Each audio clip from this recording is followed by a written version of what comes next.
What's up, everybody? This is a review for The Have and the Have Not Season 1, Episode 1.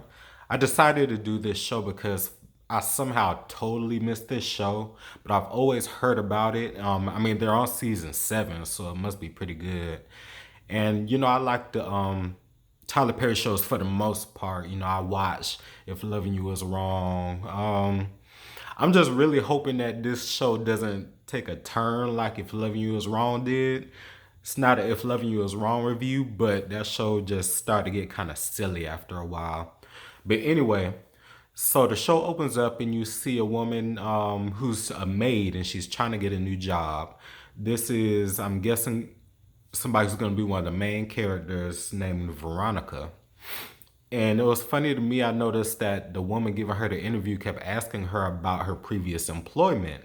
Like she was trying to dig for something. And at first I thought it was some kind of family rivalry going on or something. I might just be watching too much Queen Sugar. But anyway, she didn't tell anything about her previous job, and that actually impressed the lady. And she got the job. So next thing you know, you see the husband, Jim. And it was funny seeing him this whole time. I was like, this guy looks so familiar to me. He's been in a lot of stuff, but I know him from Smallville. And I hadn't seen Smallville in so many years, I just could not recognize him until I looked him up. So I thought it was pretty cool to see him. So you have him and you have this escort named Candace, and they have a good time, and they seem like they may try to make it a regular thing. Um, until later on when they get to Jim's 50th birthday party, I want to say. Bear with me, I'm still learning names and all that kind of stuff. So that's later on the show. I'll get to that later. Next, we also got introduced to Wyatt, which is Jim's son, and Jeffrey, who is the child of a friend of the family, I guess you could say, by the name of Hannah. By the name of Hannah, real rich, real, uppity seems like to me.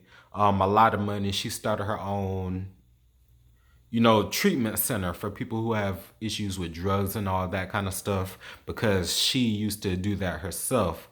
But when she got clean or whatever, she started her own facility and just made a lot of money. And her son is working for them. And the way they do it is kind of strange to me. He actually follows Wyatt around because Wyatt is the one who's in rehab. And he I guess it's similar to a caregiver or something like that, but it seems kind of annoying because he literally follows this man around everywhere. To the bathroom, when he goes to bed, he have to sleep in his room. It seems like that would drive me nuts personally. I'm an introvert, so I need my alone time. So I can see how that would be really irritating. And Wyatt seemed very angry. Uh, and I could see, for one thing, he's trying to get off drugs, but also just the circumstances with him literally getting followed 24/7 by somebody. I could see how that could just add extra frustration to the whole situation. So we also meet the daughter. So I'm going to go ahead to this 50th birthday party. So Jim's daughter, what's her name? Catherine, comes to the party with her new friend who happens to be Candace. And I love the look. I love the look on Jim's face when he saw her. He was like, what the heck is going on? But the funny thing was I noticed that the lady who had just got hired, the new maid, kept looking at her and then kept looking at each other back and forth, and I was wondering what was going on between those two. I got a sense even before I found out they were mother and daughter. But it was just funny. It was like one of those moments where you're sitting there so uncomfortable, like, do they know? Do they know? And you just want to know what's going on. So, of course, Jim, he has to try and play it off. And he was in a real uncomfortable situation because everybody was there, his wife, everybody. And the new maid, who was Candace's mother, she knows how her daughter is. According to her mother, her daughter is a real troublemaker. So I'm guessing she runs the streets, scams, all that kind of stuff. So she accidentally spills a glass of wine onto her, and then she has to go upstairs and get changed and all this, that, and the other, and she runs up behind her so they could have a little confrontation. Not much went on with it, but it was kind of. I'm wondering what exactly happened with those two because it seemed real. Like, there's a lot of history there. She was real disrespectful towards her mother. Her mother was acting like she's just totally through with Candace. So I'm interested to see as the show goes on what exactly occurred to make the mother feel the way she does towards her daughter.